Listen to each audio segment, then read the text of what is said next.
Tinatawagan ba kayo para Ay, paano Madam Speaker, kung ako po ay hindi nag-authorize, pwede ko pong sabihin sa bangko, huwag niyong galawin itong certain portion na to.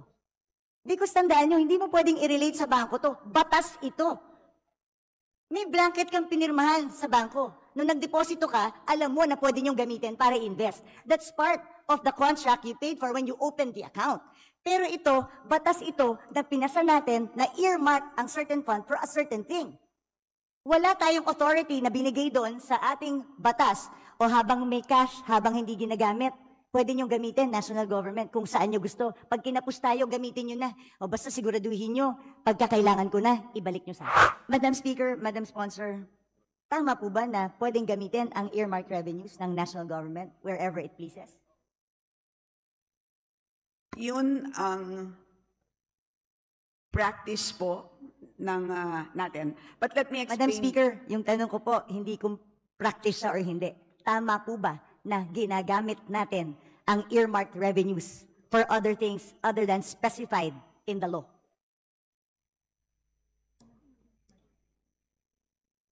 Madam Speaker, if I may be allowed, Yes. parang po siyang, if I may use a comparison, parang pong kung tayo po ay nagde-deposito sa isang bangko, nagdeposito tayo ng 100 piso, iniwan natin sa bangko yung ating 100 pesos. Habang hindi natin kailangan yung 100 pesos na yan, ini-invest ng bangko yung 100 pesos na yan. But at any point in time that we demand 100 pesos plus the interest, dapat ibibigay sa atin ng bangko yung pera natin. At any point in time that we want it, it must be available. So ganun po ang konsepto ng earmarked revenues. Congress earmarks a certain portion, kinokolekta ng ahensya ang revenue, dinedeposito sa treasurer, habang hindi ginagamit ang cash, gagamitin muna ang cash sa pagpapatakbo ng buong government kasi po ang pangongolekta ng buwis hindi naman po January 1. Meron na tayong buwis. Paano natin babayaran ang sweldo ng ating mga page, ang sweldo ng mga government employees? Wala po tayong ibabayad sa inyo na sweldo kung hindi natin gagamitin ang cash na yan. Pero at any point in time that an agency demands those earmarked revenues, the Treasury must be able to make those funds available. Ganyan po ang ibig sabihin ng earmarked revenues. Madam Speaker, saan po nakasulat na gano'n ang ibig sabihin ng earmarked revenues? Na pwede siyang gamitin pag hindi ginagamit pa. Kasi malinaw naman po, earmarked accounts and funds are not, the legal basis of an earmarked revenue could be a law, a presidential decree, or international agreement. Bawat earmarked revenue may batas. At walang blanket authority doon na sinasabing pwede mo munang gamitin habang hindi ginagamit ng agency. Gusto ko lang po makahanap ng legal basis mula umpisa. Asan po ang legal basis na sinasabing pwedeng gamitin ang pondo na in-earmark natin for another thing kasi yung cash naman hindi pa ginagamit ng ahensya. So hiramin ko muna. Paano kung hindi ko na maibalik? Paano kung hindi na tayo makautang? Hindi po ba pag regular ka na tao, ginamit mo ang pera na hindi para doon? Qualified theft na to. O kaya, pwedeng technical malversation of funds if you use it for another thing. Ang tawag po doon sa libro ay Book of Accounts. So may Book of Accounts at nandun naman po maliwanag ang balanse. So at any point in time na kung na-question... Madam Speaker, ulitin ko, ano pong batas ang nagsasabi na pwedeng gamitin pangsamantala ang earmarked revenue?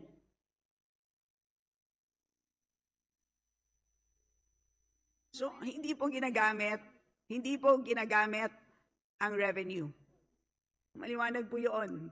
Yung pera, Madam Speaker.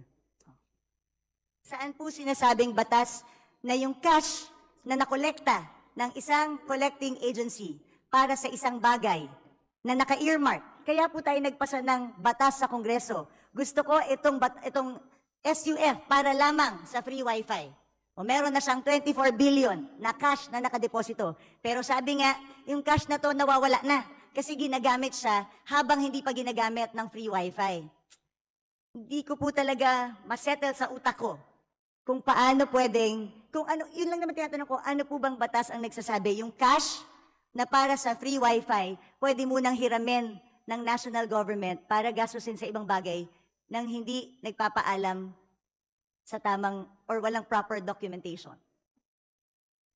Madam Speaker, una sa lahat, napag-usapan na natin ito at maliwanag naman na at any point in time na kailangan na ng DICT ng additional funds para sa free wifi, they may request. Madam Speaker. Maliwanag po yun at katulad din doon Madam sa Speaker. fire trucks. So lahat po yun ay pwede. So yun ang sistema po ng paggamit ng accounts sa special accounts in the general fund. Ganun po ang sistema. Pero kung meron pong legal question ng ating kagalang-galang na BH Herrera, nandito naman po ang DOJ, Judiciary, pwede po siyang magtanong ng legal opinion, ng opinion mula sa DOJ because that is really beyond us. Hindi po ako makakabigay, hindi po kami makakapagbigay ng isang legal opinion. Yun ay pwedeng hingin sa DOJ, Madam Speaker. Madam Speaker, Your Honor. we are the power of the purse here. Tayo po ang nagpasa ng batas. Yung pera na in-earmark natin, mahirap po na ginagamit, tapos pag kailangan na, sasabihin mo, pag kailangan na, nandyan. Paano kung wala? Hindi ba ganun yung mga estafa cases? Hindi ba ganun yung mga pyramiding scams? Na pagka umutang ka ng pera, for such a, di ba, tapos biglang pag kailangan na, hindi mo na makuha. Pwede mo i-demanda yung taong yun. Ang sinasabi mo kasi, at any given time, ang defense mo is at any given time, pwedeng hingin ng free wifi yung budget. Eh, paano kung walang pera ang gobyerno? Sa akin, hindi yung it's readily available. That's not the point. Ang punto dito, pwede bang gamitin para sa ibang bagay ang cash na inalot ng Kongreso para sa isang particular na bagay? Hindi po excuse yung sasabihin natin, available naman pag gusto ng ahensya eh. Anong difference nito doon sa DAP?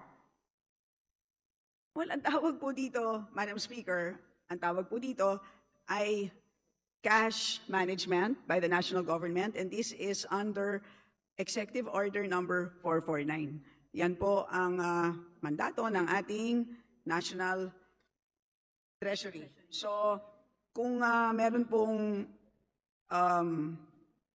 legal question na gustong pang talakayin ang ating kagalang-galang na BH Herrera, ay pwede naman niyang itanong sa Supreme Court kung gusto niyang talakayin pa ito. But as far as we are concerned, at any point in time na hihingin ng ahensya, ang earmarked revenues na yan, dahil maliwanag po, mas maliwanag pa sa alas 8 ng umaga, ang balanse nila, ay demandable po yan. Madam Speaker, hindi nga po maliwanag sa tirik ng araw yung balanse. Alam mo yun.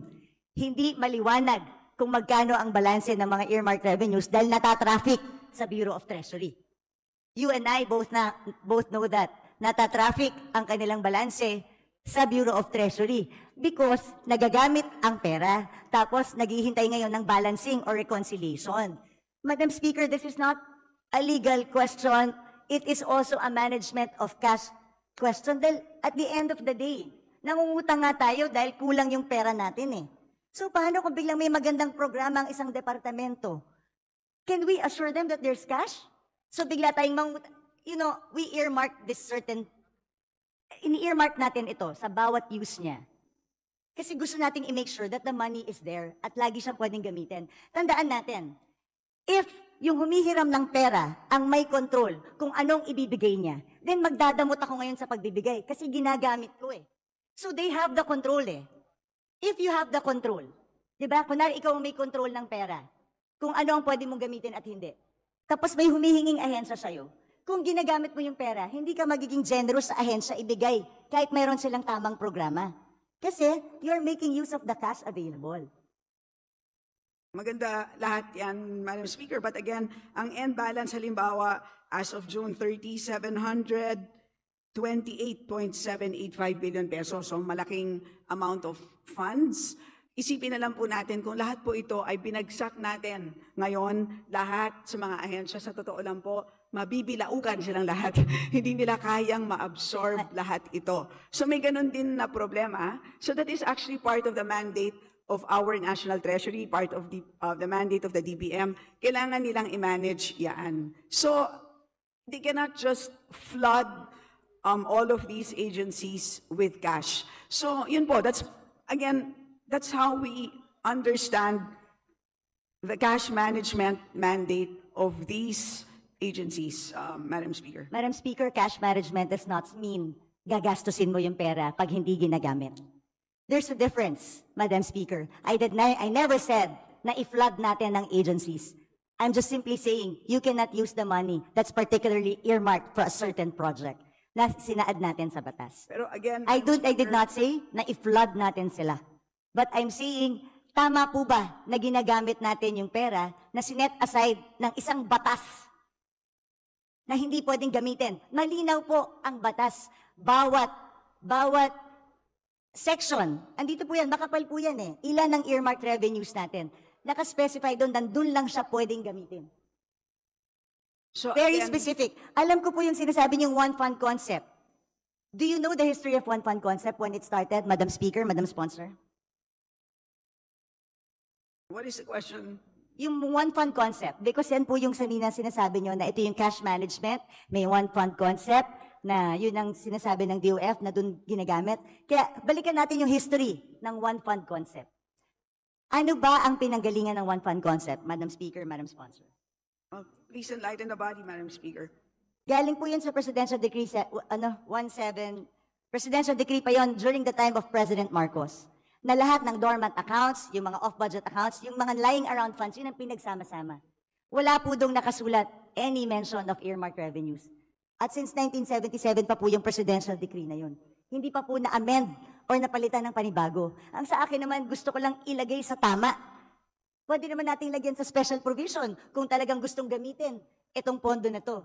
Pero ang tanong ko, hindi ba dapat natin malaman sa Kongreso kung saan, kailan hiniram yung 700 billion? Kunwari may 700 billion, anong portion ng 700 billion ang hiniram? Hiniram para sa anong bagay? Tama ba na walang report sa atin na hiniram yung perang to? Tama ba na hindi nag-report sa agency? Kunwari, ako si DICT. Ang alam ko, meron akong 24 billion. Tama ba na hindi magpapaalam sa kanila? Pwede bang hiramin namin ang cash na ito para magamit namin sa ibang bagay? So, Madam Speaker, again, babalik po ako dun sa aking analogy earlier. Ang bangko niyo po ba, tuwing ini-invest yung 100 piso na dineposito ninyo, ay tinatawagan ba kayo para Ay, kung paano Madam Speaker, i-invest? kung ako po ay hindi nag-authorize, pwede ko pong sabihin sa bangko, huwag niyong galawin itong certain portion na to. Because tandaan niyo, hindi mo pwedeng i-relate sa bangko to. Batas ito. May blanket kang pinirmahan sa bangko. Nung nagdeposito ka, alam mo na pwede niyong gamitin para invest. That's part of the contract you paid for when you opened the account. Pero ito, batas ito na pinasa natin na earmark ang certain fund for a certain thing. Wala tayong authority na binigay doon sa ating batas o habang may cash, habang hindi ginagamit, pwede niyong gamitin, national government, kung saan niyo gusto. Pag kinapos tayo, gamitin niyo na. O basta siguraduhin niyo, pagkakailangan ko na, ibalik niyo sa akin. But again, Madam Speaker, what is important is the balance. Paglilinaw lang po kung ano ang balanse ng bawat fund ay intact na intact po yan. Napakahuhusay po ng ating mga empleyado sa ating treasury. Complete po yan. So lahat po ng mga dinadagdag po dyan, lahat ng binabawas, intact po ang balances. Issue lang po because we have a ceiling at every point in time. Today, ang hinaharap natin na ceiling is 6.352 trillion pesos. Can you imagine? Kung pinasok po natin itong 728 billion, mauubos yung 6.3 ng 728 billion ng in-earmark ng Kongreso. So paano po yung mga programa na gustong ipatupad ng ating national government? Yun ang mangyayari dito. How will our national government function kung lahat po ng ating earmarked revenues ay pinasok natin lahat doon sa ating total budget ceiling? So yun po ang napakahirap na trabaho ng ating DBM or DBCC. So yun ang naging, ang ganda nga ng konsepto, di ba, ng cash management. So That's what it is. So in other words, when you deposit money sa banko, the exact 100 pesos, serial number 0001, hindi naman yun yung the exact bill na isusoli sa'yo once you make a withdrawal. Diba? Ang usapan lang natin ay nagde-deposit ako ng 100, at any point in time, you are entitled to 100 pesos, any serial amount, any serial number, plus interest. Diba? Yun naman po ang binabantayan natin. Madam It's the Speaker. same concept that we are using for cash management under the National Treasury, Madam Speaker. Madam And to Speaker, remind so with the Honorable same, Herrera that you have 3 minutes more. Madam minutes. Speaker, with the same concept, paano yung mga nagsarang bangko? Dahil ginamit nila yung pera eh. Nag-overuse sila ng pera ng diniposito ko eh. So nung nagwi-withdraw ko, hindi na mabalik sa akin. Dahil nagsarado yung bangko eh. Like I said, Madam Speaker, again, I believe in the one fund concept, pero mag-amenda tayo ng batas. Isaayos natin. Ano ba sinasabi ko dito? Ever since all budget hearings, sayang ang mga pondo sa earmark revenues, sayang ang mga pondo sa off-budget, sayang ang mga dormant accounts. Ilagay natin sa one fund concept, I agree. Pero let's pass a law. Let's amend the PD. Let's amend the presidential decree or magpasa tayo ng batas dito sa Kongreso if we really want to allow that. Yun lang po yung aking palaging sinasabi. Kasi right now, mag-report sila sa atin sa Kongreso kung saan nila ginamit at kailan na hiniram yung pera. Madam Speaker, hindi na natin alam saan napunta yung pera na ginamit na yun. Oo, nandyan. Pero nung hiniram nila, para kang nagsabi sa any empleyado, ito petty cash natin sa opisina. So ibig sabihin, kung meron akong petty cash dito sa opisina, kung merong mga ilangan sandali, ay hiramin ko lang sandali, ibabalik ko naman eh. Pag nabuko mo yung empleyado mo, is it acceptable? Kung kunwari, nagbigay ka ng pera specific sa iyong staff, para dyan lang yan. Tapos hiniram ng staff mo, hiramin ko lang naman eh, ibabalik ko rin ha. Is that okay? Does it make it okay?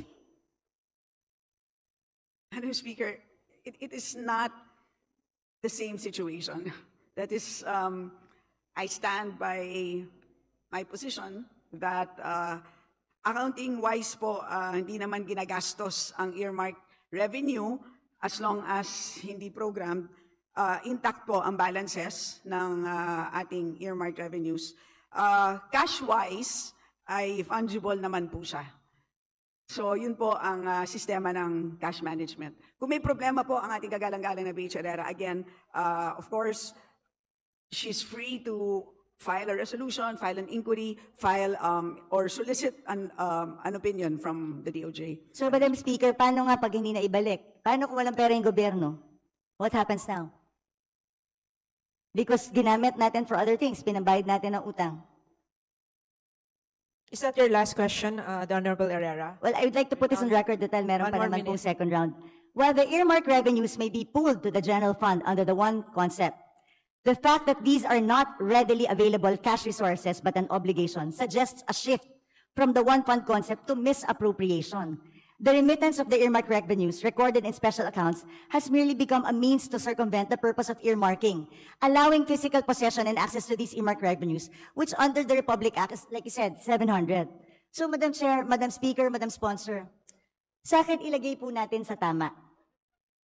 At mag-report po tayo. Marami po tayo. Pwede po natin lagyan ng special provision na i-report sa atin kailan nila hiniram ang pera.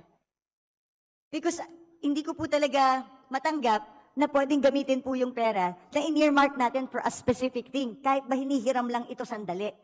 Like I said, hindi ba to parang DAP that was declared unconstitutional by the Supreme Court?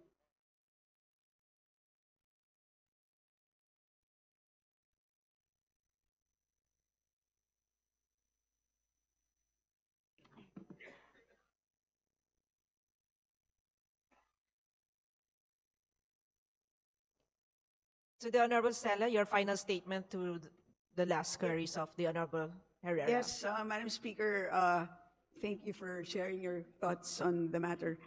I have exhausted my opinion on this.